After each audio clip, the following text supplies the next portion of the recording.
الحمد لله رب العالمين والصلاة والسلام على أشرف الأنبياء والمرسلين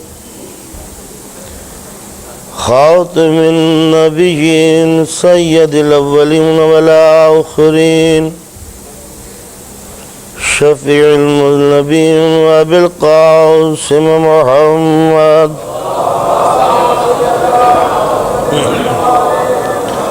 وآله الطيبين الطاهرين المعصومين المظلومين المنتجبين ولعنة الله على أعدائهم أجمعين. أما بعد فقد قال الله تعالى وتبارك في القرآن الحكيم: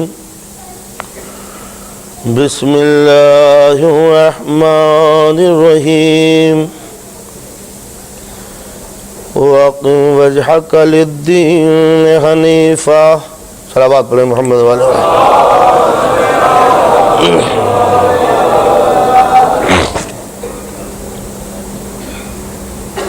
برادران ایمانی، قرآن مجید میں بنانے والے نے انسان کی تخلیق، اس کی بناوٹ کے بارے میں ارشاد فرمایا، اور ساتھ ہی ساتھ یہ بھی حکم دیا کہ انسان فاقم وجہک للدین حنیفہ، اپنے چہرے کو، اپنے رخ کو، اپنی طبیعت کو دین حنیف کی طرف پھیر دو. ادھر مت دیکھ، ادھر دیکھ جدھر دین ہے. فطرت اللہ التی فطر الناس علیہا، اے انسان تیرا نیچر ہم نے اپنے قانون کے مطابق ڈھالا ہے. تجھے بنایا ہے ہم نے اپنے پروگرام کے تحت. تیری فطرت، تیرا نیچر، تیرے زندگی کا طریقہ ہم نے اپنے اصولوں کے تحت بنایا ہے. تیرا بنانے والا کوئی اور نہیں ہے. جب میں نے بنایا ہے اور اشرف کہہ کے بنایا ہے، تو اب ظاہر ہے کہ تیرے نیچر کو اسی انداز سے ڈھالا ہے کہ جو میرا قانون ہے. یعنی جو باتیں مجھے پسند ہیں وہی تیری طبیعت میں ڈال دی ہے. یعنی انسان اب بائی نیچر نیکیوں کی طرف راغب ہے. فطرتاً انسان اچھائیوں کو پسند کرتا ہے. یہ قدرت نے اس کا دماغ ہی ایسا بنایا ہے کہ یہ خوبیوں کو پسند کرتا ہے، برائیوں کو دل سے پسند نہیں کرتا. اس لیے اب حکم دیا جا رہا ہے کہ اے انسان دین کی طرف دیکھ. کیوں دین کی طرف دیکھیں؟ کہ یہ دین القیم ہے، سیدھا دین، ایک ایسا راستہ ہے. دین وہ ہے جو اسٹریٹ ہے بالکل. تو اب ظاہر ہے کہ جب دین اسٹریٹ ہے، سیدھا، تو اب انسان کا نیچر اگر کرو ہو تو اسٹریٹ کے اوپر تو جا نہیں سکتا. جب راستہ سیدھا ہے اور طبیعت ٹیڑھی ہے تو کبھی یہ ٹیڑھی طبیعت اسٹریٹ وے میں جا نہیں سکتی. تو قدرت نے کہا دین سیدھا ہے، تو ہم نے انسان کا نیچر بھی ایسا بنایا کہ یہ سیدھا رہے. لَقَدْ خَلَقْنَا الْإِنسَانَ فِي أَحْسَنِ تَقْوِيمٍ. یہ احسن تقویم کیا ہے؟ یہ ہے سیدھا. ہم نے انسان کی طبیعت کو ایسا بنایا کہ وہ اسٹریٹ سیدھا ہے. تو معلوم ہوا کہ انسان کا نیچر بھی سیدھا اور یہ اللہ کا دین بھی سیدھا. تو جب انسان اس دین کے اوپر چلے گا تب کہیں جا کر انسانیت کی رفتار درست ہو سکتی ہے. لیکن راستہ سیدھا ہے. انسان اگر ٹیڑھا چلے گا تو بے چین رہے گا. قدرت نے اسی واسطے اعلان کیا کہ انسان دین کی طرف کو دیکھتے رہنا. کیوں؟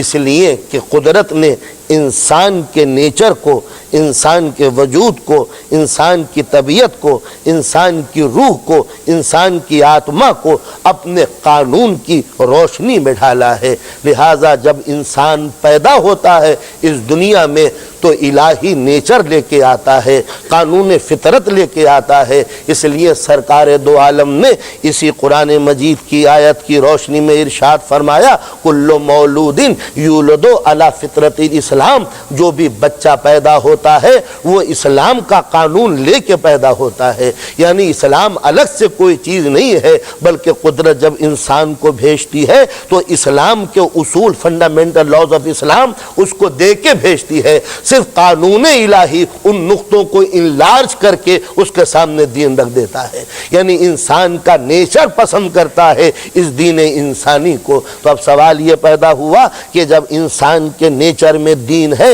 انسان کی فطرت میں مذہب ہے، انسان کے احساس و بنیاد و فاؤنڈیشن میں الہی قانون ہے، تو پھر انسان اللہ کے بنائے ہوئے قانونوں سے بغاوت کیوں کرتا ہے؟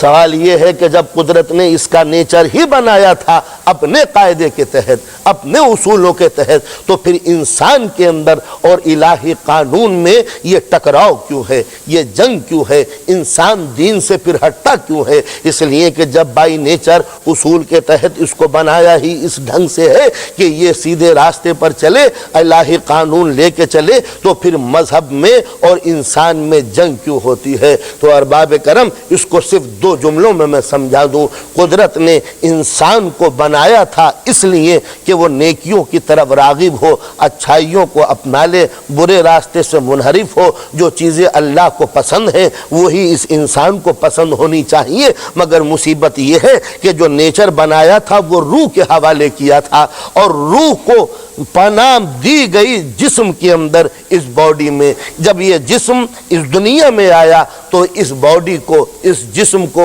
اس شریر کو، اس احساسات کو کچھ چیزوں کی ضرورت ہوئی۔ مثلا اس کو پانی کی ضرورت، اس کو روٹی کی ضرورت، اس کو کھانے کی ضرورت، اس کو مکان کے رہنے کی ضرورت، اس کو بچوں کی ضرورت، اسے گھر بسانے کی ضرورت، اسے گرمی سے بچنے کے لیے ضرورت، اسے سردی سے بچاؤ کے لیے ضرورت، اسے رہنے کے لیے زمین کی ضرورت، اسے اپنی زندگی کو بچانے کے لیے دوست و احباب کی ضرورت۔ تو اب انسان کی ضرورتوں نے انسان کی فطرت کے اوپر پردے ڈالنے کی کوشش کی۔ یعنی دل تو یہ چاہ رہا ہے کہ نیکی کی طرف آگے بڑھے، مگر ضرورت جب ہی پوری ہوگی جب دوسرے کا مال میں ہڑپ کر لوں گا۔ تو اب انسان کی ضرورتوں نے راستہ روک دیا انسان کا، ورنہ اگر یہ ضرورتیں نہ ہوتی تو انسان اپنی فطرت کے تحت اسٹیٹ لائن میں چلتا۔ اس کو میں آج کی دنیا میں یہ سمجھا دوں، نیوٹن کے 3 اصول ہیں، laws of motion.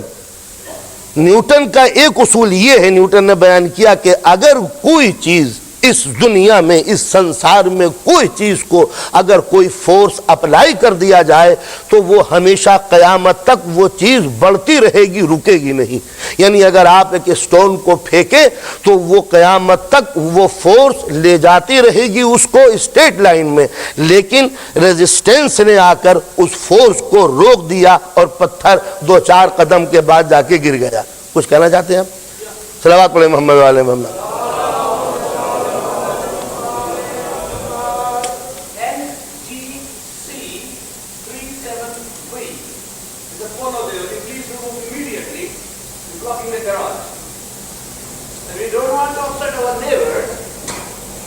They are very good to us. The police kind enough not to block them anymore, and somebody has parked in the car also there, even after putting the police code.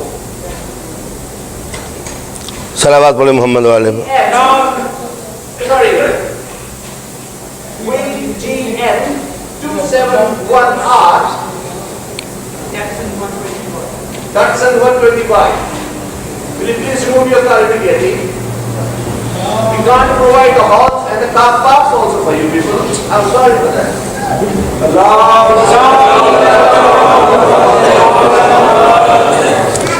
دیکھیے جو میں بات عرض کر رہا تھا وہی بات سامنے آ گئی۔ ہر انسان بائی نیچر یہی چاہتا ہے کہ وہ اپنی کار کو ایسی جگہ پارک کرے کہ جہاں کوئی پریشانی نہ ہو، مگر جب جگہ نہیں ملتی تو لا محالہ کسی نہ کسی گیرج کے تو آگے روکے گا، اور وہیں سے ہنگامے شروع ہوتے ہیں۔ تو اب ظاہر ہے کہ جس طرح آج آپ آواز دے رہے ہیں کہ گاڑی کو ہٹائیے، اسلام بھی یہی آواز دیتا ہے کہ غیر کے حق میں جا کے کھڑے نہ ہو جائیے۔ صلوات پڑھیں محمد و آل محمد۔ تو میں آپ سے نیوٹن کے اس اصول حرکت کو، لاز آف موشن کا بیان کر رہا تھا۔ وہ یہ کہتا ہے کہ اگر کوئی پارٹیکل پر کوئی فورس اپلائی کی جائے، اگر کسی چیز کے اوپر فورس اپلائی کی جائے تو وہ چیز قیامت تک روٹیٹ کرتی رہے گی، رن کرتی رہے گی، لیکن یہ روٹیشن رک جاتا ہے کچھ ریزسٹنس کی بنا پر۔ یا تو فورس آف گریویٹیشن اس کو روک دیتی ہے، یا راستے کا ریزسٹنس اس کو روک دیتا ہے۔ یعنی اگر یہ راستے کے ریزسٹنس نہ ہو تو وہ چیز بڑھتی ہی چلی جائے۔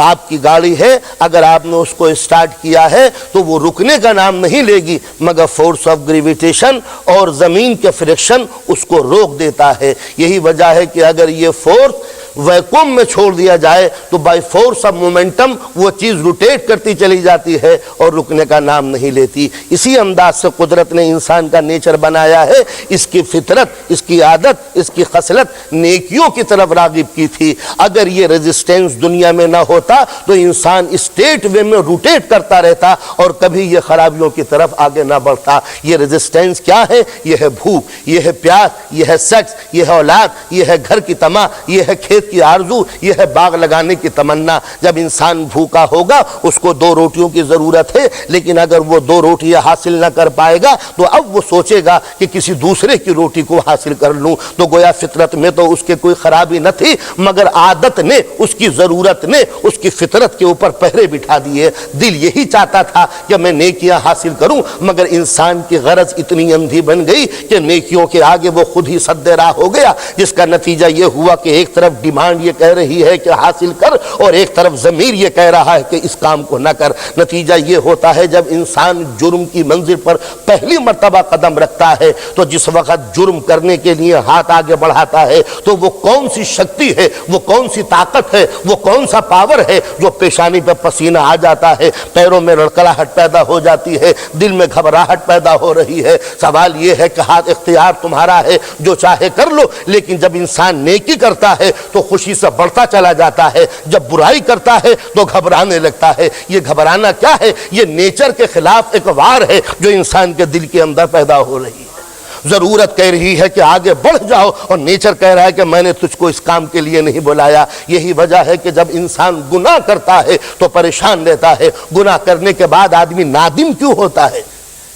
کیوں؟ اس لیے کہ فطرت کے خلاف اس نے کام کیا ہے، تو دل کی عدالت اس کو مجرم قرار دیتی ہے۔ چاہے کسی بھی مذہب کا آدمی ہو، کسی بھی ملک کا آدمی ہو، کسی بھی کلچر آف سیولائزیشن کا آدمی ہو، کسی بھی پیریڈ کا آدمی ہو، جب انسان جرم کرتا ہے تو پریشانی ہوتی ہے۔ جرم کا احساس اس کے پیروں میں لڑکڑاہٹ پیدا کر دیتا ہے۔ فرض کیجئے رات کی تاریکی، اندھیرا ہے، ڈارکنیس ہے، آپ اپنے گھر میں چلے جا رہے ہیں، بڑے شام سے آپ بیل بجائیں گے، بیل کے بعد بھی کوئی نہ اٹھا تو زور سے دروازہ کو کھٹکھٹائیں گے، اس کے بعد بھی اگر کوئی نہ اٹھا تو چیخیں گے۔ تو انصاف سے بتائیے آپ کے دل میں کوئی پشیمانی ہوئی، کوئی ندامت ہوئی، کوئی ڈر ہوا، کوئی خوف ہوا؟ خوف یہ کیوں نہیں ہوا؟ اس لیے کہ احساس ہے کہ میں حق پر ہوں، لہذا جب حق پر ہوں تو اس کا اظہار بھی بڑی آسانی سے کرتا ہے۔ مگر اندھیرا ہے، مکان آپ کا نہیں ہے، مکان کسی اور کا ہے۔ اب جو آپ آئیں گے تو یہ سوچیں گے کہیں آہٹ نہ ہو جائے، کہیں آواز نہ پیدا ہو، کہیں میری آمد کو کوئی سن نہ لے، میرے آنے کو کوئی دیکھ نہ لے۔ بیل نہیں بجائیں گے، بیک ڈور سے آنے کی کوشش کریں گے، دروازہ بند ہوگا تو دیوار پھاڑنے کی کوشش کریں گے، لیکن پھر بھی گھبراہٹ ہوگی۔ ادھر اندر سے کوئی بچہ چیخا اور آپ بھاگے۔ انصاف سے بتائیے آج جگانے کے لیے آئے ہیں، لیکن اندر اگر کوئی جاگ گیا تو آپ بھاگ جاتے ہیں۔ ان دونوں میں فرق کیا ہوا؟ بات صرف یہ ہے کہ جب آپ نیکیوں کی طرف بڑھ رہے تھے تو ضمیر قوی تھا، جب برائی کی طرف بڑھ رہے تھے تو ضمیر کمزور ہو گیا۔ یہ ہے وہ بنیادی بات کہ ہر جرم کے بعد انسان کے دل میں جو یہ کنشس جو ہے نا، جو گلٹی فیل کرتا ہے، یہ کیوں کرتا ہے؟ اس لیے کہ قدرت نے انسان کو بنایا تھا نیکیوں کی طرف، اور جب انسان کی ڈیمانڈز، انسان کی وانٹ، اس کی ول، اس کی غرض، اس کی ضرورتیں اسے غلط راستے کے اوپر لے چلی تو روح کے اندر اور ضرورتوں میں ٹکراؤ پیدا ہوتا ہے۔ اسی فرشن سے آدمی پریشانی، پشیمانی، گھبراہٹ، الجھن، کمزوری محسوس کرتا ہے۔ یہ انسانوں ہی میں نہیں، جانوروں کے اندر بھی یہ چیز پائی جاتی ہے۔ آپ نے اگر کبھی کسی کنٹری سائڈ میں آپ گئے ہوں گے، آپ نے دیکھا ہوگا کہ کائٹ چیل اڑتی چلی جا رہی ہے، بھاگ رہی ہے، خوف زدہ ہے، اور چھوٹی سی برڈ اس کا پیچھا کرتی چلی جا رہی ہے۔ اتنی چھوٹی چڑیا کہ اگر یہ چیل یہ کائٹ پلٹ کے پر مار دے تو اس کا دم نکل جائے، مگر یہ بھاگ رہی ہے اور یہ بڑھ بڑھ کے اس کے اوپر حملے کر رہی ہے۔ جب آپ نے انالیسس کیا تو پتہ یہ چلا اس چیل نے اس چڑیا کے بچے کھا لیے تھے۔ اس جرم کے احساس سے جو قوی تھا اس کا دل کمزور ہو گیا، مظلومیت کے احساس سے جو کمزور تھا وہ قوی ہو گیا۔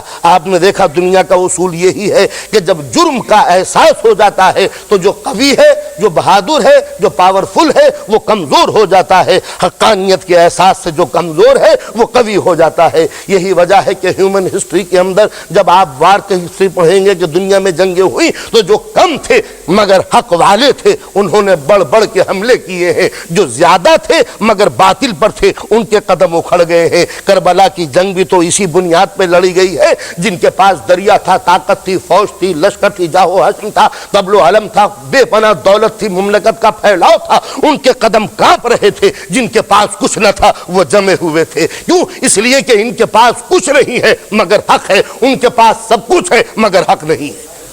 یہی ہے بنیادی تصور اسلام کے اندر حق و باطل کا، کہ انسان کو قدرت نے بڑا پاورفل بنایا تھا، مگر یہ پاورفل انسان کمزور کب ہوتا ہے؟ جب جرم کی منزل پہ آگے بڑھتا ہے، جب خطائیں کرتا ہے، جب غلطیاں کرتا ہے تو بڑا انسان بھی کمزور ہو جاتا ہے۔ یہ کمزور کیوں بنا؟ یہ جرم کا احساس کیوں ہوا؟ اس کو اپنی ضرورتوں کی بنا پر، اس کو سیکس کی ضرورت تھی، جب غلط طریقے سے یہ آگے بڑھا تو اس کا جرم احساس بڑھتا چلا گیا اور یہ مجرم بنتا چلا گیا۔ آگے بڑھ رہا تھا، بھوک نے، پیاس نے، مکان نے، اولاد نے، ان چیزوں نے آ کر انسان کی زندگی کے اس بنیادی اصول کو لرزا کے رکھ دیا۔ یعنی بائی نیچر یہ مسلم تھا، ضرورتوں نے اسے کافر بنا دیا۔ بائی نیچر یہ مسلم تھا، کل مولود یولد علی فطرت الاسلام، ہر بچہ اسلام کا نیچر لے کے پیدا ہوتا ہے۔ کوئی بھی بچہ ہو، یہودی، مجوسی، کرسچن، جو، اس کو اپنے مذہب پہ ڈھال لیتے ہیں۔ یہ ہے رسول اسلام کی حدیث۔ ہمارے نبی کی حدیث ہے کہ جو بھی بچہ پیدا ہوتا ہے، انشاءاللہ بات کو ایکسپلین کروں گا پھر، اس کو جو بھی بچہ پیدا ہوتا ہے وہ اسلامک نیچر لے کے پیدا ہوتا ہے۔ اس کا ماحول، سرکمسٹانسز، اس کی وانٹ، اس کی ول اسے اس راستے سے اسلام کے ہٹا دیتی ہے۔ تو دو چیزیں ہوئیں، بائی نیچر انسان مسلم ہے، ضرورتیں اسے اسلام سے ہٹا دیتی ہے۔ ضرورتیں کس بات کی؟ انسان کو بھوک لگی، بھوک کی خاطر اس نے نجس چیز کھا لی، انسان کو ضرورت محسوس ہوئی، غلط قدم اٹھا لیا، نظر اس کی بہک گئی، زبان اس کی غلط بولنے لگی، کان اس کے غلط سننے لگے، کائے کی خاطر، لباس کی خاطر، کپڑوں کی خاطر، پانی کی خاطر، بھوک کی خاطر، اولاد کی خاطر، نئی زندگی کی خاطر، سیکس کی خاطر اس نے غلطیاں کی۔ تو غلطیاں کیوں کی؟ انسان کی ضرورتوں کے تحت۔ یہ نیکی کی آواز کیوں اٹھی؟ اس کے دل کی آواز تھی، قدرت نے اس کو بنایا تھا اپنے قانون کے تحت۔ فطرت الناس، فطرت اللہ التی فطر الناس علیہا، اللہ نے انسان کی فطرت کو اپنی فطرت کے سانچے میں ڈالا ہے۔ تو ظاہر ہے کہ جب انسانی نیچر وہاں سے آیا ہے تو یہ نیکیوں کی طرف بڑھے گا، یہ خوبیوں کی طرف بڑھے گا، مگر انسانی ضرورتوں نے اس کو اس راستے سے ہٹایا اور فطرت انسانی پر پردے ڈالنے شروع کیے۔ بھوک کا پردہ، پانی کا پردہ، گھر کا پردہ، اولاد کا پردہ، ضرورتوں کا پردہ، خواہشات کا پردہ، لگژری لائف کو پورا کرنے کے لیے یہ ساری چیزیں، اور فطرت انسانی ان پردوں میں دبتی چلی گئی۔ اور ایک منزل وہ آ جاتی ہے کہ شروع میں تو احساس ہوتا ہے کہ یہ برائی ہے، مگر جب فطرت اتنی دب جاتی ہے تو فطرت کی کوئی آواز پھر کانوں میں سنائی نہیں دیتی۔ یعنی پہلے دن اگر جرم کرو گے تو دل سے آواز آئے گی کہ برا کیا، دوسرے دن جرم کرو گے تو یہ آواز مدھم پڑ جائے گی، تیسرے دن جرم کرو گے تو آواز اور دب جائے گی، جرم کرتے چلے جاؤ گے، فطرت کی آواز دب بڑھتی چلی جائے گی، اور ایک منزل وہ آتی ہے جہاں پھر کوئی آواز دل سے اٹھتی ہوئی نظر نہیں آتی۔ بس جب جرم کے بعد، جملہ چاہتا ہوں کہ آپ یاد رکھیں، جب گناہ کے بعد دل سے آواز اٹھے کہ برا کیا، سمجھ لو اللہ کا نمائندہ دل میں موجود ہے، اور جب جرم کرنے کے بعد کوئی آواز نہ سنائی دے تو سمجھ لو کہ اللہ کا نمائندہ دل سے جا چکا ہے۔ اس کی مثال دے دوں، دو ملک ہیں، دونوں میں سمبند بڑے اچھے ہیں، دونوں کے تعلقات بڑے اچھے ہیں، ریلیشن بڑا پیارا ہے، دونوں میں جھگڑا شروع ہوا، تعلقات خراب ہوئے تو اس کا ایمبیسیڈر اس کے ملک میں ہے، اس کا سفیر اس کے ملک میں ہے، اس ایمبیسیڈر نے احتجاج کیا تمہارے ملک کے سپاہی ہمارے سرحدوں میں آ گئے، پھر اس نے احتجاج کیا دیکھو تم نے حملہ کر دیا، دیکھو تمہارے ایئر فورس ہمارے ایریے میں آ گئی، تو یہ ایمبیسیڈر کی آواز بلند ہوتی رہتی ہے کب تک؟ جب تک کہ جھگڑے معمولی ہوتے ہیں، لیکن جب جھگڑے زیادہ بڑھ جاتے ہیں تو سفارت خانے بند ہو جاتے ہیں، ایمبیسی بند ہو جاتی ہے۔ کیا مطلب؟ کہ اب تمہارا ہمارا کوئی ریلیشن اب باقی نہیں رہا۔ بس انسانیت کے اس قصر عظیم میں، اس مملکت جسم انسانی میں اس کا سفارت خانہ کھلا ہوا ہے، جہاں اس کا ضمیر ایمبیسیڈر بنا ہوا ہے، جہاں اس کا سفیر اس دل کے قصر میں بیٹھا ہوا ہے۔ انسان جرم کرتا ہے تو یہ ٹوکتا ہے تو نے برا کیا، یہ خطائیں کرتا ہے تو روکتا ہے کہ تم نے برا کیا، یہ غلطی کرتا ہے تو شرمانے کے لیے یہ جملے کہتا ہے، مگر جب انسان اس کی آواز پر دھیان نہیں دیتا تو اس کی آواز مدھم پڑتی چلی جاتی ہے، اور پھر ایک منزل وہ آتی ہے کہ انسان گناہ کرتا ہے مگر کوئی احساس پیدا نہیں ہوا۔ جب میں نے پہلے دن کسی کلب کی طرف رخ کیا تھا تو چاروں طرف دیکھ رہا تھا کوئی مجھے دیکھ نہ لے، کہیں کسی نظر نہ پڑ جائے، لیکن جب آخر میں پردہ ڈال کے چلا گیا تو چاروں طرف دیکھ رہا تھا کوئی ہم نشی نہ ہو، کوئی ہم بزم نہ ہو، کہیں کوئی دیکھ نہ لے، کہیں کوئی جان نہ لے، کہیں کوئی پہچان نہ لے۔ لیکن جب دوسرے دن گیا تو یہ گھبراہٹ کم تھی، تیسرے دن گیا تو پشیمانی کم تھی، چوتھے دن گیا تو الجھنیں کم تھی، اور جب جاتے جاتے اتنا جسور بن گیا کہ اگر کوئی دیکھ بھی رہا ہے تو دیکھا کرے، جام پہ جام الٹتے چلے جا رہے ہیں۔ اب کوئی ضرورت نہیں کہ کلب میں جا کے پیوں، اب تو بوتل لے کے باہر آ گیا، کوئی دیکھ لے گا دیکھا کرے۔ یہ کیا بات ہوئی کہ فطرت کی آواز کو میں نے اپنی برائیوں سے اتنا دبا دیا کہ اب کوئی آواز نظر نہیں آتی۔ بس دوستو، جب تک جرم کے بعد آواز نظر آئے تو سمجھ لو کہ خدا کا نمائندہ کوئی موجود ہے۔ آج آپ سمجھے کہ امام کی دنیا میں ضرورت کیوں ہے؟ اگر امام نہ ہو تو دل کی آواز کیسے اٹھے؟ بہت سے کہتے ہیں کہ آخر اس دنیا کے اندر امام کی ضرورت کیوں ہے؟ کیا آ جائیے جناب، ایک سیکنڈ میں آ جائیے جلدی سے، ورنہ میرا سلسلہ ٹوٹ جائے گا۔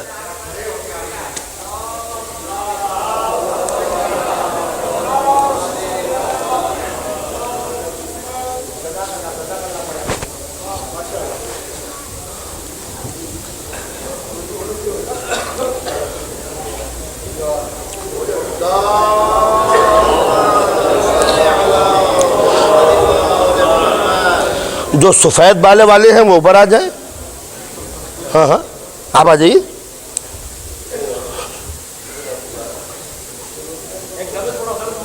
ہاں ضرور۔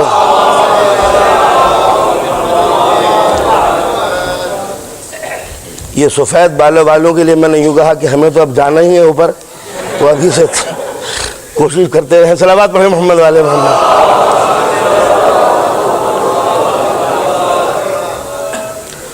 تو آپ نے اندازہ لگایا کہ سوال یہ پیدا ہوتا ہے کہ ہمارے امام جو پردہ غیب میں ہے تو آخر ان کی ضرورت کیا ہے؟ میں یہ کہتا ہوں کہ جو دل سے آواز اٹھتی ہے کہ تو نے برا کیا، یہ کس کی آواز ہو سکتی ہے؟ اگر فطرت الہی کا کوئی نمائندہ اس دنیا میں نہ ہو تو پھر برائی کے اوپر یہ کون کہے گا کہ تو نے یہ جرم کیا؟ بس سمجھ لیجئے، ہم کہتے ہیں یا لیتنی کنت معکم، کاش ہم تمہارے ساتھ ہوتے۔ میں کہتا ہوں امام کا یہ فریضہ ہے کہ وہ ہر مومن کے ساتھ رہے، اس لیے کہ امام کی یہ ریلیجس ڈیوٹی ہے کہ ہر مومن کے دل میں اپنا ایمبیسی بنا کے رہے، تاکہ جب وہ نیکیاں کرے تو اس کو داد دے سکے، جب برائیاں کرے تو فریاد کر سکے کہ تم نے برا کیا۔ بس اگر کسی کو یہ جاننا ہو، کسی کو یہ مومن کو یہ سمجھنا ہو، کسی صاحب ایمان کو یہ پرکھنا ہو کہ امام سے میرا ریلیشن کیا ہے، اس کے نمائندے سے میرا رشتہ کیا ہے، میرا اس سے کنیکشن کیا ہے، تو خدا نخواستہ جرم کر کے دیکھو، اگر گناہ کے بعد دل سے آواز نکلتی ہے کہ برا کیا تو سمجھ لو کہ خدا کا نمائندہ دل میں موجود ہے، اور جب جرم کے بعد کوئی آواز نہ ہے تو سمجھ لو کہ امامت کا دل سے اب کوئی رشتہ نہیں ہے۔ صلوات پڑھیں محمد و آل محمد۔ تو عرض کر رہا تھا کہ قدرت انسان کو بنایا اپنے اصولوں کے تحت، اپنے قانون کے تحت، اور اس کو بتا دیا کہ تیری طبیعت کو ہم نے بنایا ہے نیکیوں کی طرف، گناہ تیری طبیعت میں نہیں، خطا تیرے مزاج کے مطابق نہیں، غلطیاں سے کوئی تیرا میچ نہیں، انسان کا ذہن برائیوں کو قبول کرنے کے لیے تیار نہیں، لیکن انسان پھر بھی برائی کرتا ہے۔ یہ برائی کیوں کرتا ہے؟ یہ ضرورتوں کے فریب میں آ کر انسان کی ڈیمانڈ کے آگے سر جھکا دیتا ہے، اپنی پریشانیوں کے آگے اپنے ضمیر کو جھکا دیتا ہے۔ دل تو نہیں چاہتا تھا کہ میں کسی کو اپنے دروازے سے پلٹاؤں، مگر کیا کروں، مانگنے والا مجھ سے مانگ رہا ہے، میرے گھر میں تھوڑا ہی سا اناج ہے، آٹا ہے، اگر دے دوں گا تو میں کیا کھاؤں گا۔ آپ نے دیکھا دل نے تو چاہا تھا کہ دے، مگر ضرورت نے کہا تھا کہ کوئی دینے کی ضرورت نہیں ہے۔ کوئی پیاسا دروازے پہ آیا کہ میں پیاسا ہوں، مجھے پانی دو، میں کیا کروں، میرے پاس تھوڑا ہی سا پانی ہے، اس کو دے دوں گا تو میں کیا پیوں گا، اپنے بچوں کو کیا پلاؤں گا۔ دل نے تو چاہا کہ دے دوں، لیکن میری ضرورت نے اس کو روک دیا کہ غریب ہو جاؤ گے۔ دل نے تو چاہا تھا کہ خدا کی مخلوق پلے، اولاد کو پالوں، زیادہ اولاد میرے سامنے ہو، دل کا تقاضا تو یہ تھا، مگر سوچا کہ زیادہ اولاد ہو جائے گی تو 400 پاؤنڈ پاتا ہوں، میں کھاؤں گا یا اپنے بچوں کو کھلاؤں گا، بیوی کو گھماؤں گا یا میں خود سیر کروں گا، لہٰذا یہ سوچ لیا نہ بچے ہوں گے نہ مجھے پریشانی ہوگی۔ تو آپ نے دیکھا کہ یہ بچوں کے سلسلے کو انسان نے کیوں روکا؟ اس لیے کہ وہ جانتا ہے کہ میری ضرورتیں پوری نہیں ہوتی۔ قرآن نے اسی لیے کہا تھا کہ لا تقتلوا اولادکم من املاق، دیکھو غربت کی وجہ سے اپنے بچوں کو قتل نہ کر دینا، نحن نرزقکم وإیاہم، ہم تم کو بھی رزق دیتے ہیں اور ان کو بھی روٹی دیتے ہیں۔ تو انسان چاہنے کے باوجود بھی، اولاد سے محبت کے باوجود بھی یہ پلاننگ پہ کیوں اتر آیا؟ اس لیے کہ اس کی ضرورتوں نے اس کو مجبور کر دیا۔ تو آپ نے، میرا کہنے کا منشا صرف یہ ہے کہ بائی نیچر، بائی برتھ انسان نیکیوں کی طرح بڑھتا ہے، مگر اس کی ڈیمانڈ، اس کی ضرورتیں، اس کی اچھائیں یہ روک دیتی ہیں اس کو نیکیاں کرنے سے۔ تو اب ٹکراؤ کس پر ہوا؟ اس جسم کی ضرورتوں پر اور روح کی ضرورتوں پر۔ روح کی ضرورت ہے نیکی کر، اور جسم کی ضرورت ہے کہ ذرا کنجوسی سے کام لے۔ روٹی ہے کوئی معمولی بات نہیں، بڑی محنت سے کمایا ہے۔ یہ دھن، یہ روپیہ تم نے بڑی مشقت سے کمایا ہے، کہاں دے رہا ہے؟ یہ گھر بہت ہی عالیشان ہے، کیوں کسی کو پارٹیشن دے رہا ہے؟ یہ کھیت اور ہمیں مل جائے تو بڑا اچھا ہے، ایک گارڈن اور لگ جائے تو بڑا اچھا ہے۔ اور روپیہ نہیں ہے تو کیا کریں؟ کہا بلیک میلنگ کرو، بلیک مارکیٹنگ کرو، اسمگلنگ کرو، چرا لو، سود پہ دھندا چلاؤ، کوئی شکل ہو، چوری کرو، ڈکیتی ڈالو۔ تو آپ نے دیکھا کہ انسان کا دل تو نہیں چاہتا تھا، مگر ضرورتوں نے مجبور کیا۔ کیا کرے؟ خاندان بڑا ہے، بچوں کی فیس ہے، میری ضرورت ہے، بیوی بیمار ہے، بھائی کی پڑھائی ہے، بیٹی کی شادی ہے، یہ اتنی ضرورتیں تھی کہ مجھے روپے کی ضرورت تھی۔ مشورہ دیا، گھبراتے کیوں ہو؟ جب جایا کرو تو ایک VCR پاکستان پہنچا دیا کرو، یہاں پر 10,000 کا ہے، وہاں 30,000 کا ہے، 20,000 کی تم کو بچت ہے۔ کہا پولیس پکڑے گی، کہا رشوت دے دینا۔ آپ نے اندازہ لگایا، ایک ضرورت کے خاطر ایک جرم کیا، اس جرم کو بچانے کے لیے دوسرا جرم کیا۔ تو انسان کی ضرورتیں نے انسان کی ضمیر کے خلاف آوازیں اٹھانی شروع کر دی۔ کہا تم تو حج کرنے جا رہے ہو، چپکے سے کوئی چیز رکھ کے لیے ہے نا، حج کے پیسے بھی نکل جائیں گے، فائدہ بھی ہوگا، حاجی بھی کہلاؤ گے۔ تو ضمیر کہہ رہا تھا نیکی کر، ضرورتیں کہہ رہی تھی برائی کر۔ ان دونوں چیزوں کے اندر ٹکراؤ پیدا ہوا۔ اب ایک ہی صورت تھی، یا تو ڈیمانڈ کو بالکل کینسل کر دیا جائے، مت کھاؤ، مت پیو، مت رہو، مت شادی کرو، نہ بچے ہو نہ مکان ہو، تو کوئی جھگڑا ہی نہیں ہوگا۔ اگر ایسا ہے تو معلوم ہوا کہ بنانے والے کو یہ پتا نہ تھا کہ میرا جسم بھی ہے۔ اب بتائیے شکل کیا ہو؟ نیچر کہتا ہے نیکی کر، ضرورت کہتی ہے کہ نیکیوں کو دبا۔ اب دو ہی صورتیں ہیں، یا تو جسم کی ضرورتوں کا انکار کر دو، شادی نہیں کریں گے، بچے نہیں ہونے چاہیے، گھر کی بھی کوئی ضرورت نہیں، لباس کیا ہوگا، کھائیں گے بھی نہیں، شہر میں بھی نہیں رہیں گے، جنگل چلے جائیں گے۔ یہ ہے اسکیپزم، فراریت، بھاگو۔ اسلام نے کہا لا رہبانیت فی الاسلام، یہ معاشرے سے بھاگ جانا ہمارے لیے جائز نہیں ہے۔ اچھا جب بھاگنا غلط ہے تو رک جاؤں؟ کہا رکو، کہا یہ میری ضرورت ہے، یہ ڈیمانڈ۔ آواز آئی ایثار اور قربانی کے تحت دنیا میں زندگی گزارو۔ کہا کیسے؟ کہا ہم تمہیں ٹریننگ دیں گے، آؤ روپیہ کماؤ۔ کہا کما رہے ہیں، یہ کما لیا۔ اب دو ہی صورتیں ہیں، یا تو روپے کی خاطر ضمیر کو بیچو، یا روپیہ دینے کی عادت ڈالو۔ جس دولت کو کمایا تھا قرآن نے آ کے زکوٰۃ کا حکم دیا، اب اپنی مرضی سے نکالو۔ آپ نے دیکھا کہ ضرورت میری بھی تھی، مگر قرآن نے یہ کہا کہ ٹھیک ہے تم بھی ضرورت مند ہو، لیکن اپنے بھائی کی اگر ضرورت کا احساس نہ ہوا تو یہ دولت حرام ہو جائے گی۔ اب اپنے ہاتھوں سے نکالا ہے، ذرا دونوں نظریے دیکھتے چلے جائیے گا۔ ایک وہ ہے کہ جس نے دولت کو دیکھ کے کہا چھین لو، ایک وہ ہے جو کہہ رہا ہے اپنی کمائی ہوئی دولت کو بانٹ دو۔ وہ کمیونزم ہے، یہ اسلام ہے، بانٹ دو۔ تو اسلام نے زکوٰۃ کا حکم دے کر دولت کی پالیسی کو نارمل کر دیا۔ دولت محنت سے کماؤ، دولت کا انکار نہیں کرتے ہم، اسلام میں دولت بری چیز نہیں ہے۔ وہ مذہب اور ہوں گے جنہوں نے دولت کو مایا کا جال کہا تھا، وہ اور دھرم ہوں گے جنہوں نے دولت کو برا کہا تھا۔ اسلام دولت کو برا نہیں کہتا ہے، دولت کے غلط طریقے کو برا کہتا ہے۔ گویا دولت اس طرح کماؤ، محنت کرو، صبح کو اٹھو، دھندے پہ جاؤ، رزق کے 100 حصے، سرکار دو عالم کی حدیث ہے، رزق کے 100 حصے، 90 حصے بزنس میں، 9 حصے کلٹیویشن، 1 حصہ سروس۔ 100 حصے، 90 بزنس، 9 ایگریکلچر، 1 سروس۔ تو اگر اسلام میں دولت کا حاصل کرنا برا ہوتا تو اسلام یہ کہہ دیتا کہ بزنس مین نہ بننا، اس لیے کہ مالدار ہو جاؤ گے جو بہت بری بات ہے۔ تو سرکار دو عالم نے خود بزنس کر کے بتا دیا کہ اگر دولت کا کمانا برا ہوتا تو میں تجارت کیوں کرتا۔ تو معلوم ہوا کہ اسلام میں دولت کا کمانا غلط نہیں ہے، ضروری ہے مسلمان کی آبرو کے لیے کہ تمہارے پاس اللہ کی نعمتیں نہ ہوں گی تو اور کس پر ہوں گی۔ قدرت یہ کبھی نہیں چاہتی کہ تم بری حالت میں رہو، اچھا پہنو، اچھا کھاؤ، اچھے مکان میں رہو۔ وہ ساری حدیثیں آپ کے سامنے ہوں گی۔ حضور فرماتے ہیں کہ تمہارے سواری کا جانور اتنا شاندار ہو کہ جس راستے سے گزر جاؤ دنیا کی نگاہیں دیکھتی رہ جائیں۔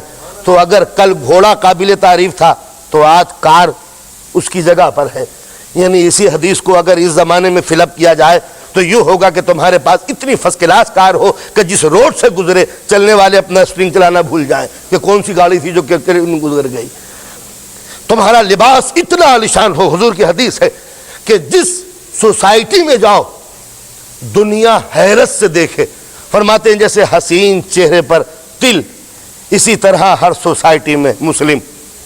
تو اگر یہ اچھا لباس پہننا برا ہوتا تو اسلام کیوں حکم دیتا سر میں تیل لگاؤ، آنکھوں میں سرما لگاؤ، مسواک کرو، اچھا لباس پہنو، سینٹ و خوشبو لگاؤ، نئے کپڑے پہن کے جاؤ؟ یہ کیوں تھا؟ اس لیے کہ سوسائٹی میں تم عزت کی زندگی گزار سکو۔ کسی نے ایک مرتبہ امام جعفر صادق علیہ السلام کے جسم پر اچھا لباس پہنا، اچھا لباس دیکھ کے کہتے ہیں کہ سبحان اللہ، کہا آپ کے جد کی تعلیم اور کہا آپ کی تعلیم؟ تو آپ نے یہی فرمایا تم نے اسلام کو غلط سمجھا۔ اسلام کبھی جین کی پھٹی ہوئی پینٹ پہننے کے لیے نہیں آیا تھا کہ صاحب فیشن ہے کہ اس کو پھاڑا جائے۔ اسلام یہی ہے، وہ کرو لائن، سیدھا سیدھا چلتے جب ٹیڑھا ہو جاتا ہے تو یہی ہے کہ اچھا پہنتے پہنتے اب ذرا پھاڑنے لگے، نہیں لے کے آئے اس کو کھینچ رہے ہیں، کیا ہوا کہ ذرا فیشن چل رہا ہے۔ یہی ہے وہ کرو تھنکنگ۔ اسٹیٹ تھنکنگ وہی ہے کہ اللہ نے جو نعمتیں دی ہیں تم اس کا استعمال کرو۔ اسلام میں کنجوسی کو برا بتایا۔ کنجوس کے متعلق کہتے ہیں امیر المومنین السلام کا فرمانا ہے کہ کنجوس پر مجھے ہنسی آتی ہے، کنجوس پر مجھے ہنسی آتی ہے کہ یہ دنیا میں جیتا ہے غریبوں کی طرح اور آخرت میں حساب دے گا رئیسوں کی طرح۔ کیا بات کہی ہے قسم خدا کی، ذرا سوچئے۔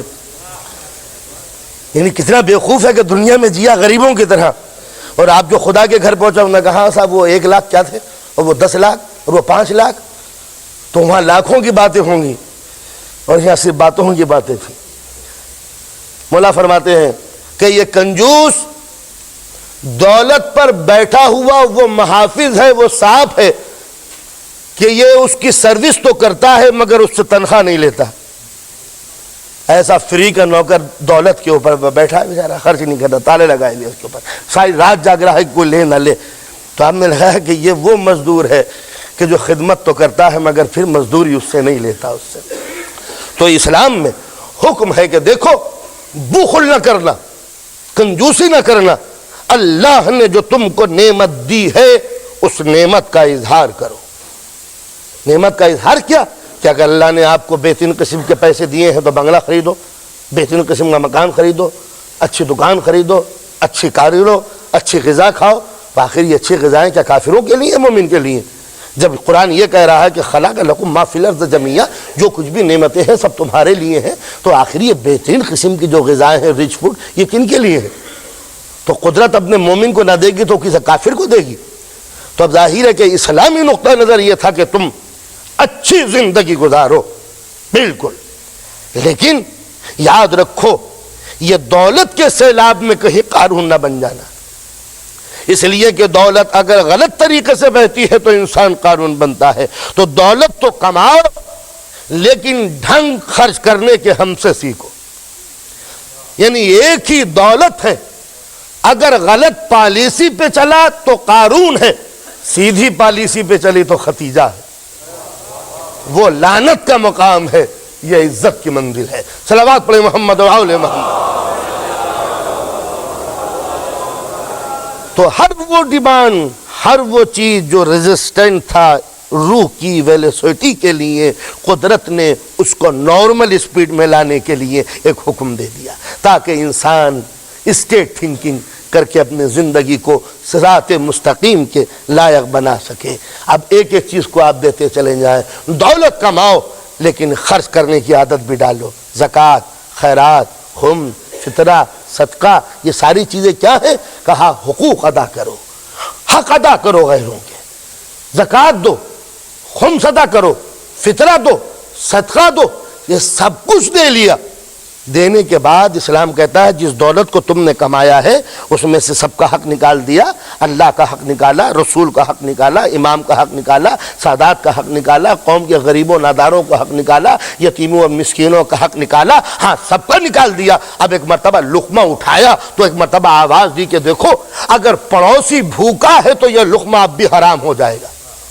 یعنی ساری ڈیمانڈ چیزیں نکالنے کے بعد بھی اگر میرا پڑوسی بھوکا ہے تو یہ لقمہ حرام ہو جائے گا۔ ایک وہ تعلیم ہے کہ کہیں سے بھی حاصل کر لو تمہیں اس سے کیا مطلب، اور ایک وہ ہے کہ سب کو دینے کے بعد بھی اگر تمہارا پڑوسی بھوکا ہے تو یہ لقمہ حرام ہے۔ آپ نے احساس کیا کہ بات کیا ہو گئی؟ یہ نہیں کہا کہ اگر مسلم بھوکا ہے تو لقمہ حرام ہے، یہ نہیں کہا کہ مولوی بھوکا ہے تو لقمہ حرام ہے۔ حکم ہے کہ اگر پڑوسی بھوکا ہے تو مسلم کے لیے ضروری ہے کہ کلمہ پڑھے، مولوی کے لیے ضروری ہے کہ داڑھی رکھے، بھائی کے لیے ضروری ہے کہ رشتہ ہو، مگر پڑوسی کے لیے ضروری نہیں کہ مسلمان ہو۔ کافر بھی ہو سکتا ہے، مشرک بھی ہو سکتا ہے، بے دین بھی ہو سکتا ہے، ظالم بھی ہو سکتا ہے، یزید بھی ہو سکتا ہے، ابن ملجم بھی ہو سکتا ہے۔ تو اب ظاہر ہے کہ جب دشمن کو دینے کی عادت ڈالو گے تو اگر سر پہ ضربت بھی لگ جائے گی تو ابن مجرم کو شربت کا جام دے دو گے۔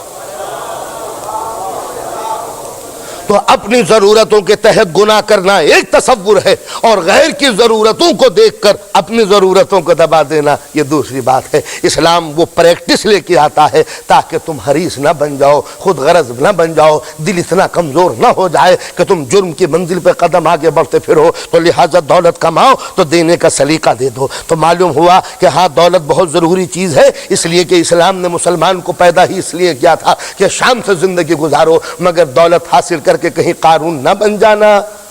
لہذا دینے کی عادت ڈالو تاکہ ختیجہ کا دین آگے بڑھے۔ صحت بڑی اچھی بات ہے، اس صحت بنانے کے لیے آدمی نہ جانے کیا کیا کرتا ہے۔ ایک مرتبہ فوراً ہوا کہ دیکھو غذا ہے، اچھا کھانا ٹھیک ہے، مگر آدمی بہت سے وہ گناہ کرتا ہے کہ غذا کی خاطر آدمی نے جرم کیے، فٹ کی خاطر آدمی نے جرائم کیے۔ تو ایسی بھی پریکٹس ڈالنی چاہیے کہ اس کے نفس پر کنٹرول کر دو۔ 12 مہینے کھلاؤ اور 30 مہینے اس سے کہہ دو کہ روٹی سامنے ہو مگر کھانا نہیں۔ انصاف سے بتائیے، کوئی فورس نہیں، کوئی نظر نہیں جو دیکھ رہی ہو کہ کون کھا رہا ہے۔ اسلام یہی ٹریننگ دیتا ہے کہ اگر نہ ہو تو بات دوسری ہے، لیکن ہے مگر نہ کھانا۔ کیا مطلب؟ کہ اب تک 11 مہینے تو کھاتے چلے آئے تھے، لیکن کھانے کے کہیں عادی نہ بن جاؤ، کہیں ضمیر کی آواز کو نہ بیچنے لگو۔ تو ایک مرتبہ رمضان کا مہینہ لا کے غذا پہ کنٹرول کر دیا، یعنی نہ ہونا بات دوسری ہے مگر نہ کھانا، پانی ہے مگر نہ پینا، غذائیں رکھی ہوئی ہے استعمال نہ کرنا، فروٹ بھرے ہوئے ہیں خبردار نہ کھانا۔ یہ نفس کا وہ کنٹرول تھا تاکہ میرا جو الہی نیچر ہے وہ محفوظ ہو سکے۔ اس لیے کہ اگر آدمی کھانے کا بندہ بنتا چلا گیا تو ضمیر کو بیچ لے گا۔ عادت ڈالو کہ غذا ہو مگر نہ کھانا، تو جب یہ عادت ہوگی کہ غذا ہے مگر نہیں کھائیں گے، کیوں؟ اس لیے کہ قدرت کا حکم ہے، تو ضمیر کی آواز پر غیر کا غذا چرا کے جرم نہیں کرو گے۔ یہ تھی وہ اسلامی فلسفی کہ تم عادی بنو۔ تو دولت دے کے تم کو بتا دیا کہ دولت حاصل کرنے کے لیے جرم نہ کرنا، جب دولت دے رہے ہو تو لینے کے لیے جرم کب کرو گے؟ تو زکوٰۃ، خیرات، خمس سے دولت کی پالیسی کو نارمل کیا۔ غذا، ڈائٹ ضروری تھی انسان کے لیے، رمضان کو بھیج کر انسان کی فطرت پہ کنٹرول کیا۔ سیکس انسان کی زندگی کے لیے ضروری ہے، مگر اس کی ایک ضرورت پوری کرنے کے بعد اس کی نگاہوں پہ پابندی لگا دی۔ خبردار اب منزل آگے نہ بڑھ پائے ورنہ جرم کی منزل ہو جائے گی۔ تو اب ضرورت تھی کہ اس پہ کنٹرول کیا، کہا حج کرو، لیکن ایک وہ بھی منزل آتی ہے کہ جہاں اپنی شریک حیات بھی حرام ہو جاتی ہے۔ اس سے بڑھ کر اور کیا؟ یہ سسٹم تھا کہ تم دیکھو تو میری رضا لے کے دیکھو، اور جب میرا حکم آ جائے تو اس کو بھی نہ دیکھو جس کو دیکھتے چلے آئے تھے۔ تو اب دیکھنا یہی ہے کہ آدمی حرص کا بندہ ہے یا خدا کے قانون کا بندہ ہے۔ تو جب یہ اسپیڈ پیدا ہو جاتی ہے کہ دیکھو تو دیکھنے کا حق ہے، اور جب آواز آئے کہ اب مت دیکھو تو جو زندگی بھر کی شریک ہے اس سے بھی ہم نے رخ پھیر لیا کہ اب نہیں دیکھیں گے۔ تو اب معلوم ہوا کہ اب یہ زن کا بندہ نہیں ہے، خدا کا بندہ ہے۔ یہ ساری زندگیاں اسی لیے تھی۔ اہم چیز، سب سے بڑی زندگی، اس زندگی کو بچانے کے لیے اسلام نے قانون بنایا۔ دیکھو کوئی چیز ایسی نہ کھا لینا کہ جس سے تمہاری ہیلتھ خراب ہو جائے۔ اسلام کا یہ فنڈامنٹل اصول ہے کہ کوئی چیز، ہر وہ چیز اسلام میں حرام ہے، میرا نوجوان سنیں، ہر وہ چیز اسلام میں کھانا حرام ہے جو انسان کی ہیلتھ کو نقصان پہنچائے، چاہے وہ جائز ہی چیز کیوں نہ ہو۔ اصول ہے، آپ وہ چیز نہ کھائیں گے۔ یہی وجہ ہے کہ اگر ڈاکٹر صاحب منع کر دیں کہ یہ چیز نہ کھانا تو شریعت میں وہ جائز چیز بھی حرام ہو جاتی ہے۔ اور اسلام نے تو ہیلتھ کو اتنا محترم قرار دیا ہے کہ اگر ڈاکٹر یہ کہہ دے کہ نماز کھڑے ہو کے نہ پڑھنا تو نماز کھڑے ہو کے پڑھنا حرام ہو جاتا ہے۔ ڈاکٹر یہ کہہ دے کہ روزہ نہ رکھنا تو اب اگر رکھیے گا تو گنہگار ہو جائیے گا۔ یہ ہے کہ اسلام نے اس زندگی کو، اس جیون کو اتنا مقدس بنایا کہ اس کو، باڈی کو نقصان نہ ہونا چاہیے، اس لیے کہ تمہارا مال نہیں ہے، مال ہمارا ہے۔ آپ کون ہوتے ہیں اسے خراب کرنے کے لیے؟ اسی لیے سوسائڈ کرنا یا خودکشی کرنا اسلام میں حرام ہے۔ کیوں؟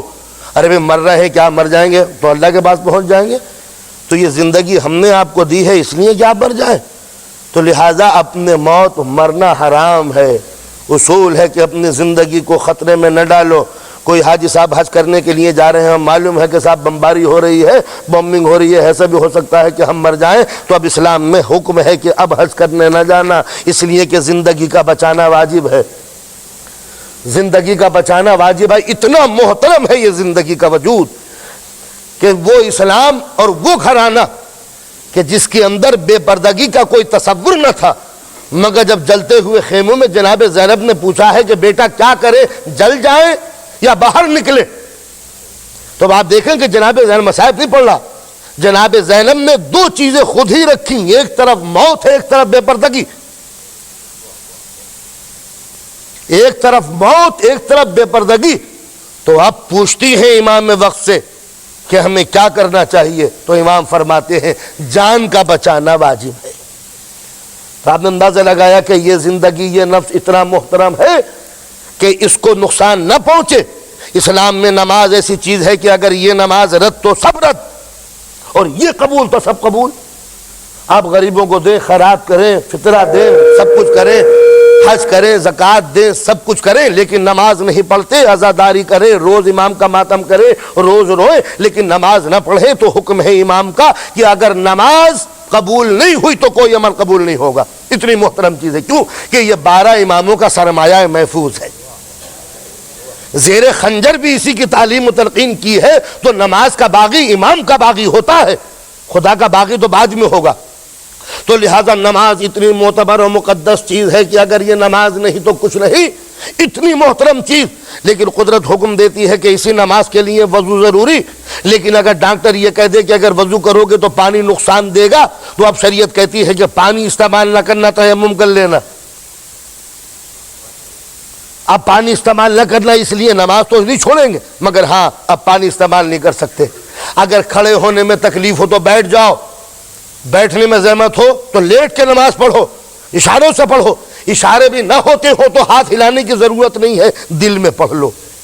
اندازہ لگایا کہ قدرت یہ بھی پسند نہیں کرتی کہ میرے مومن کو پانی کے قطرے کی برابر بھی تکلیف ہو، تو آپ نے اندازہ لگایا کہ اسلام میں یہ نفس، یہ زندگی، یہ جیون، یہ شریر، یہ جسم کتنا معتبر اور کتنا مقدس ہے، لیکن کہیں ایسا نہ ہو کہ جسم کو کہیں پوجا نہ ہو جائے، جسم کی کہیں پرستش نہ کرنے لگو، کہیں جسم کو معبود نہ بنا لو۔ تو اب قدرت نے اس طبیعت کو نارمل کرنے کے لیے حکم دیا، ٹھیک ہے اپنی جان کو ہر منزل پہ بچاؤ، لیکن اگر دین پر وقت آ جائے تو اسی زندگی کو قربان کر دو۔ تو آپ نے اندازہ لگایا، میں نے پہلے دن یہ کہا تھا کہ لگژری لائف کا جو فلسفہ ہے کہ اپنے جسم کو زیادہ سے زیادہ سکون پہنچاؤ، اسلام بالکل مختلف انداز سے سوچتا ہے۔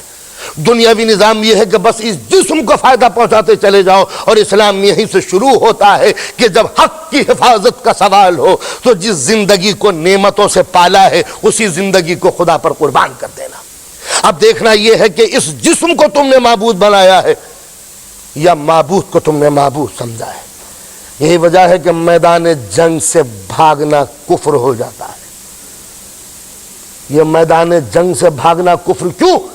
اس لیے کہ یہ زندگی کو اسلام نے پالا تھا نیکیوں کے لیے، اور آج نیکیوں کو بچانے کے لیے جب جسم کی ضرورت ہے تو تم بھاگ اٹھے۔ اسی لیے تو نبی نے پوچھا تھا علی تم کیوں نہ بھاگے؟ تو علی نے یہی کہا تھا مولا ایمان لا کے بھی کوئی کافر ہوتا ہے؟ اس کے معنی یہ ہوئے کہ میدان جنگ سے بھاگ جانا کفر کی زندگی ہے۔ کیوں کفر کی زندگی ہے؟ کہ جس جسم کو قدرت نے پالا تھا، جب اس قدرت کے دین کو ضرورت ہوئی تو جسم بچا کے بھاگ نکلے۔ تو یاد رکھو یہ جسم اس لیے ہے کہ تمہاری روح زندہ رہے، اور جب روح ہی مردہ ہو جائے گی تو جسم میں بدبو پیدا ہو جائے گی۔ لہذا روح کے نظام کو، اسلام کے قیام کو بچانے کے لیے قربانی کی ضرورت ہے۔ یہاں اسلام نے قربانی کا فلسفہ و تصور پیش کیا کہ جس جسم کو پالا تھا اس جسم کو قربان کرو، لیکن قربان وہی کر سکتا ہے جسے انجام کا یقین ہو۔ جتنا خدا کی عدالت پر یقین ہوتا چلا جائے گا، جتنا خدا کے عدل پر یقین ہوتا چلا جائے گا، انسان موت کی طرف اتنا ہی مطمئن ہوتا چلا جائے گا۔ فَتَمَنَّوُا الْمَوْتَ إِن كُنتُمْ صَادِقِينَ، سچے ہو تو پھر موت کی تمنا کرو۔ موت سے وہی بھاگے گا جسے اپنے اعمال پر شک ہوگا یا خدا کی عدالت پر یقین نہ ہوگا۔ جسے اپنے اعمال پر یقین ہے، جسے خدا کے نظام عدل پر بھروسہ ہے، وہ زندگی کو الجھن اور موت کو تبسم سمجھے گا۔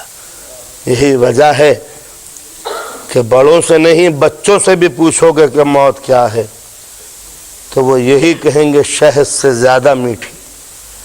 یہ کون کہہ سکتا ہے؟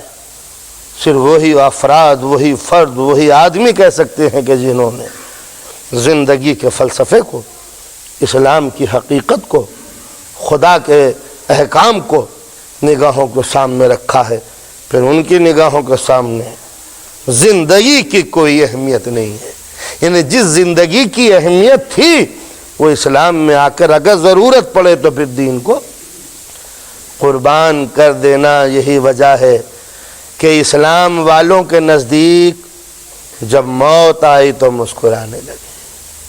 اور اللہ کی قسم، موت کی آنکھوں میں آنکھیں ڈال کر مسکراتے ہوئے ہم نے صرف محمد کے گھرانے کو دیکھا ہے۔ تاریخ اسلام گواہ ہے کہ اسلام کے اندر جتنی بھی جنگیں ہوئی ہیں کوئی نہ کوئی بھاگا ضرور ہے، لیکن اسلام کی تاریخ سے پوچھ کے بتاؤ کیا محمد کے گھرانے والوں کے کبھی قدم اکھڑے ہیں؟ اگر کسی نے پوچھا ہے مولا علی ابن ابی طالب سے، مولا اگر مشرق سے مغرب تک، شمال سے جنوب تک، east and west, south and north, سب لشکری لشکر اور تم پہ کوئی حملہ کر دے تو ہم تمہیں کہاں پائیں؟ امام نے کہا جہاں چھوڑا تھا وہیں پانا۔ اس کے معنی یہ کہ دنیا اگر طاقت بھی بن جائے تو مومن کے ثبات قدم میں زلزلہ پیدا نہیں ہو سکتا۔ تو جب علی خدا کا شیر نہ ڈرا تو جو علی کے شیر ہوں گے وہ میدان کارزار سے کیا ڈریں گے؟ تو میں نے کل مسلم کی شہادت کا ذکر کیا تھا کہ وہ مسلم سفیر سرکار حسینی، وہ غریب مسلم جو کوفے کے بازاروں میں اکیلا تھا، کربلا کی مصیبتوں سے کہیں زیادہ عظیم مصیبت یہ جناب مسلم کے لیے تھی، جس کا آغاز، جس کی ابتدا کوفے سے شروع ہوئی، اور گویا یہ پہلا صدمہ تھا جو مولا کے دل پہ لگا۔ اب مسلم کی شہادت اور حسین کے ہی سفر رخصت، دونوں مصیبتیں ایک ساتھ آئیں۔ ارباب کرم، مولا کے دل پہ زخم لگا، مسلم جیسا بھائی جو دنیاوی رشتے کے اعتبار سے بہنوئی بھی تھا، یہ بہن کی بیوگی کا داغ مولا کی زندگی میں، عباس کی بہن بیوہ ہو جائے اور عباس کے ہاتھوں میں تلوار رہے، سوچئے عباس کے دل پہ کیا گزری۔ میں نے کل عرض کیا تھا کہ شیر کو معلوم ہوا ہے تو بہن کو پرسہ دینے کے لیے گئے، اور بہن نے یہی کہا بھیا تمہارے ہوتے ہوئے بہن کا سہاگ اجڑ گیا، بہن کا سہاگ اجڑ گیا۔ اور عباس نے جب قسم کھائی بہن تیرے سہاگ کی عظمت کی قسم، جب تک کہ کوفیوں سے بدلہ نہ لوں گا چین سے نہ بیٹھوں گا، تو عباس کے اس رستے ہوئے ناسور پر امام نے ہاتھ رکھ دیا، عباس صبر سے کام لینا۔ عباس کے دل پہ کیا گزری، مگر حکم امام یعنی غیظ و غضب اور حق اپنی جگہ پر، مگر جب اسلام نے کہہ دیا کہ چپ ہو جاؤ تو پھر عباس کی زبان سے ہم نے شکوہ نہ سمجھا۔ یہی ہے اسلام کا وہ اصول کہ انسان کے اپنے جذبات اپنی جگہ پر، مگر جب اسلام کا آرڈیننس آ جائے تو اب تم کو اپنا احساس زندہ رکھنا جائز نہیں ہے۔ عباس اطاعت گزار مولا کے ساتھ ساتھ، اور حسینی یہ قافلہ گرمی لوے دھوپ چھوٹے چھوٹے بچے حسین کے ساتھ، اور یہ کارواں آگے بڑھتا رہا۔ ایک منزل ایسی بھی آئی کہ امام کے سامنے حر کا 2000 کا لشکر سد راہ بن گیا۔ حر آگے بڑھا اور ایک مرتبہ امام کے گھوڑے پہ ہاتھ ڈال دیا، فرزند رسول آگے نہیں بڑھ سکتے۔ ابن زیاد کا حکم یہ ہے کہ یا تو بیعت کرو، اور اگر بیعت نہیں کرتے تو ہمارے ساتھ چلو، اب تم آزاد نہیں ہو، آزاد نہیں ہو۔ یہ جملہ تو کہہ دیا، مگر امام کی نگاہیں دیکھ رہی تھی کہ 2000 کا پیاسا لشکر، خود حر کے ہاتھوں میں اتنی توانائی نہ تھی کہ امام کے فرس پر ہاتھ ڈال دے۔ حکم کا بندہ حر یہ تو کہنے لگا کہ یا تو بیعت کرو یا ساتھ چلو، مگر تشنہ لب پیاسا دشمن کا لشکر، امام نے یہ بھی نہ دیکھا کہ یہ کس نے گستاخی کی۔ ایک مرتبہ امام کی نظر مڑی، زہیرقین دشمن کے کیمپ کا آدمی ابھی ایمان لائے ہیں امام پر، نئے نئے ساتھی بنے ہیں، چپ سے آگے بڑھے، مولا کے کان میں جملہ کہا، مولا یہی وقت ہے حملہ کرنے کا، دشمن کی فوج پیاسی ہے، اگر اس وقت حملہ ہوا تو ہم کامیاب ہوں گے۔ اور اگر شام اور کوفے سے لشکر آنے لگا تو مشکل ہوگا۔ مولا دشمن پیاسا ہے اور امام کہتے ہیں زہیر انسان پیاسا ہے، اسے پانی کی ضرورت ہے، آپریشن کی ضرورت نہیں ہے۔ امام نے یہ جملہ زہیر سے کہا اور پلٹ کر اب عباس کی طرف دیکھا، عباس پیاسے ہیں یہ سب، انہیں پانی پلا دے۔ میرے مولا علی اکبر بھی ہیں، ان سے پانی کے لیے کہا ہوتا، اور بھی ساتھی ہیں ان سے پانی کے لیے کہا ہوتا۔ امام نے ابوالفضل عباس کے ہاتھوں میں پانی کا نظام دے کے بتا دیا کہ جو جتنا بہادر ہوتا ہے اتنا ہی سخی ہوتا ہے، لہذا اس محاذ پر عباس کو لگایا ہے۔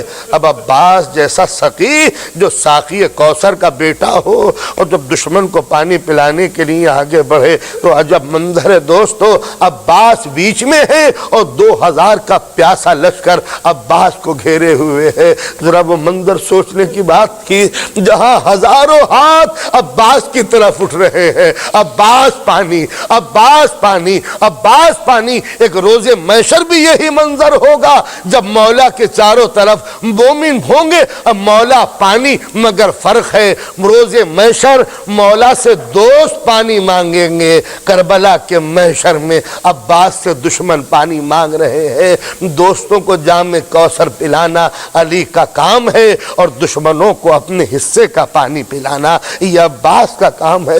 اسی لیے تو عباس کا نام سقا پڑا۔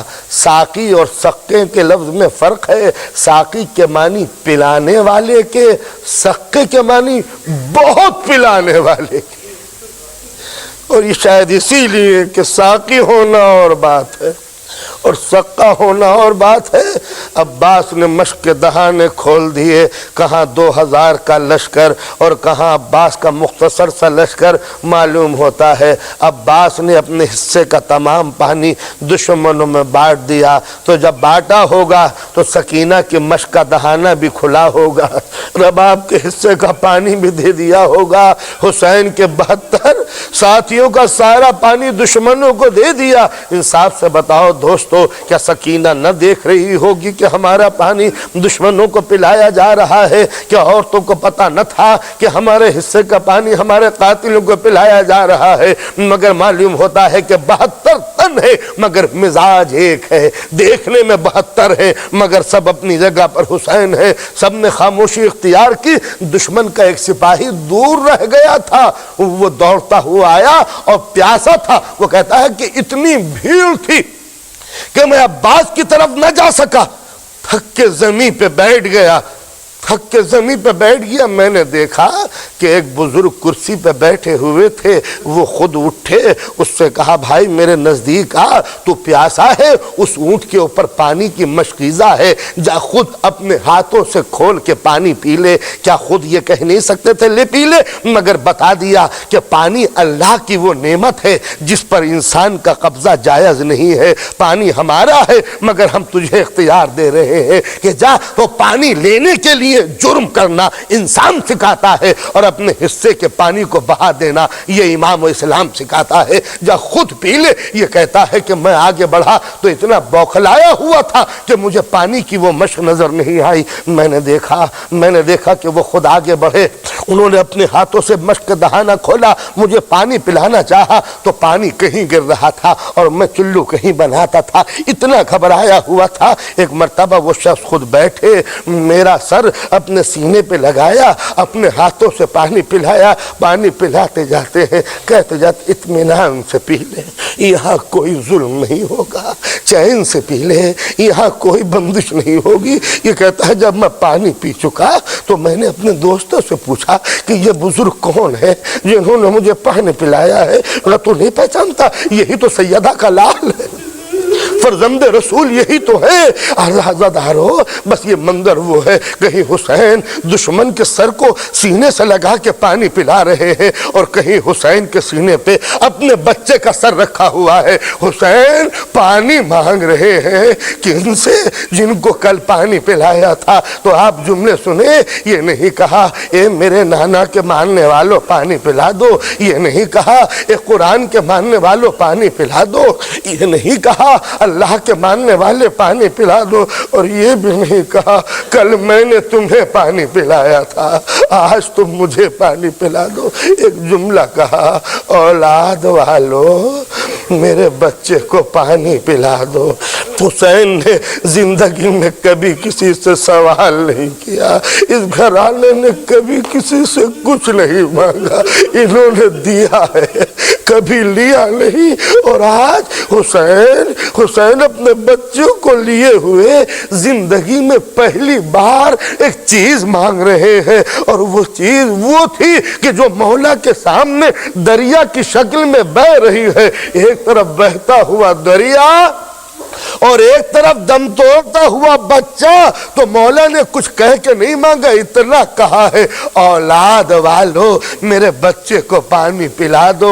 مولا نے سوال کیا اور مولا کا سوال پورا ہو گیا، بچہ سیراب ہوا، اور ایسا سیراب ہوا کہ پھر زندگی بھر علی اصغر نے پانی نہیں مانگا، بس کبھی مولا علی اصغر کی میت کو دیکھتے ہیں اور کبھی حرملہ کو دیکھتے ہیں، بس ایک جملہ کہا، اور مولا خدا تیری نسل منقطع کرے، تو نے میرے بچے کو ذبح کر دیا۔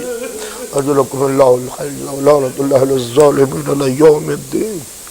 اللہم اغفر للمؤمنین والمؤمنات والمسلمین والمسلمات الاحیاء منہم والاموات واحفظ بیننا وبینہم بالخیرات انک مجیب الدعوات انک علی کل شیء قدیر۔ یا اللہ یا اللہ یا اللہ یا اللہ، الہی بتصدق محمد وآل محمد ہمارے گناہوں سے معاف فرما پالنے والے، اس مجلس میں جو بیمار ہوں سید سجاد کا تصدق انہیں شفاء کامل عطا فرما، پالنے والے آنے والوں کے کاروبار میں ان کے رزق میں برکت عطا فرمانا، پالنے والے ان کے زیر سایہ ان کے بچے شاداب رہیں، پالنے والے ان کی گودیاں آباد رہیں، ان کے گھر میں سکون رہے، پالنے والے ہمیں اسلام کا پابند بنا لینا۔ معبود ہم نے جو بے نمازی ہو خدا نہ خواستہ انہیں نماز کی توفیق عطا فرمانا، پالنے والے جن بچوں نے قرآن نہ پڑھا ہو ان کی ماں اور باپ کو توفیق دے کہ وہ اپنے بچوں کو دینیات و قرآن پڑھائیں۔ اے پالنے والے ملت جعفریہ کا تحفظ تیرے ذمہ ہے، ہمارے مقامات مقدسہ کو بچانا، ہمارے مذہبی مدرسوں کو بچانا، پالنے والے اسلام کے سر کو بلند رکھنا، مسلمانوں میں اتحاد پیدا کرنا، ہمیں بے آبرو نہ ہونے دینا، ہمیں کافروں کے آگے ذلیل نہ کرنا، پالنے والے ہمارے گناہوں کو نہ دیکھ، اپنے کرم کو دیکھ، اے میرے معبود ہماری بدعمالیوں کو نہ دیکھ، یہ دیکھ کہ کس رسول کی امت میں ہے، یہ دیکھ کہ کس کا کلمہ پڑھنے والے ہیں، معبود ہمارے گناہوں کو درگزر کر دے، پالنے والے ہمیں اتحاد و اتفاق پیدا ہو، ہمارے بچوں کو علم حاصل کرنا، ہماری بیٹیوں کو عزت و آبرو دینا، پالنے والے جب زندہ رہیں تیرے دین پر اور جب اس دنیا سے جائیں تو تیرے مذہب پر، ہمیں آخرت